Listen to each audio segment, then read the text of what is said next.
ఎందుకంటే గతంలో కూడా డిఎస్సి కూడా వేయాల్సి ఉండే కాకపోతుందంటే వాళ్ళు నిరాశగానే బాధతోనే ఎగ్జామ్ రాస్తున్నటువంటి పరిస్థితి కనిపిస్తూ ఉంది. అయితే గ్రూప్ 2కు సంబంధించి 100% వాయిదా వేయాలని చెప్పేసి డిమాండ్ వస్తున్నటువంటి నేపథ్యంలో ప్రభుత్వం కూడా దానికి సానుకూలంగా ఉన్నట్టుగా కనిపిస్తూ ఉంది. 100% వాయిదా పడుతుంది, ఇంకా దాంట్లో ఏం తేడా లేదు.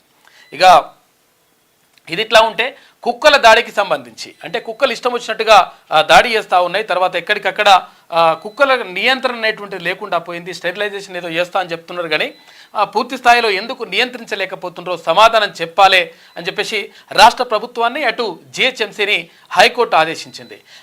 పూర్తి వివరాలు తీసుకోండి, ఎట్లా నియంత్రిస్తారు, ఏం కథ, ఆ పిల్లలు చచ్చిపోతుంటే మీరు ఎట్లా చూసుకుంటారు ఊరుకుంటారని చెప్పేసి హైకోర్టు సీరియస్ అయింది.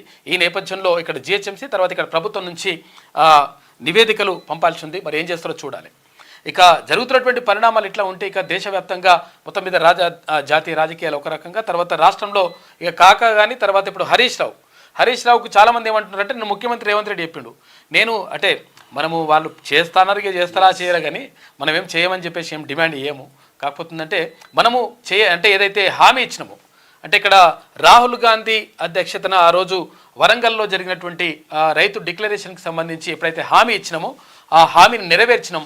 కాబట్టి త్వరలో రాహుల్ గాంధీని తీసుకొచ్చి ఇక్కడ వరంగల్లో భారీ బహిరంగ సభ ఏర్పాటు చేయనున్నట్లుగా ముఖ్యమంత్రి రేవంత్ రెడ్డి చెప్పారు. ఇక ఇక్కడ అది వ్యవసాయ శాఖ మంత్రి తుమ్మల నాగేశ్వరరావు కానీ తర్వాత ఉప ముఖ్యమంత్రి భట్టి విక్రమార్క కానీ మొత్తం కూడా అందరూ కూడా ఇక్కడ నిన్న గడ్డం ప్రసాద్ అంటే ఇక్కడ అసెంబ్లీ స్పీకర్ వీళ్ళందరూ కూడా కార్యక్రమంలో పాల్గొన్నారు.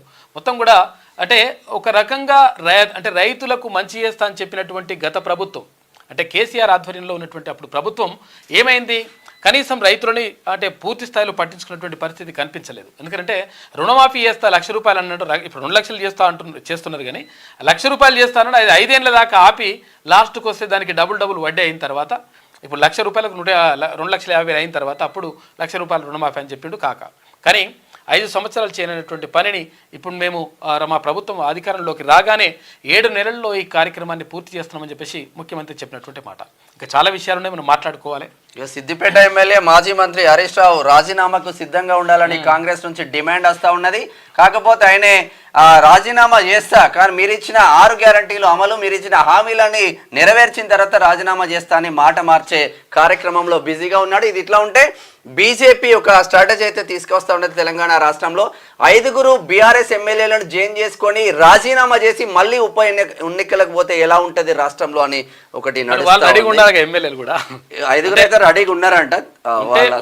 ఉంటే ఆ పని చేస్తారు డెఫినెట్ గా, ఎందుకంటే అది చేయాల్సిన అవసరం కూడా ఉంది. ఎందుకంటే ఇక్కడ పార్టీ ఫిరాయింపులు కాకుండా తర్వాత ఇక్కడ నిజంగా ఫిరాయించిన తర్వాత వాళ్ళు రాజీనామా చేసేసి మళ్ళీ ఎన్నికలకు వెళ్తే అది కరెక్ట్గా ఉంటుంది. అది మంచి పద్ధతి వాస్తవంగా. సరే, వెలుగులో ఉన్న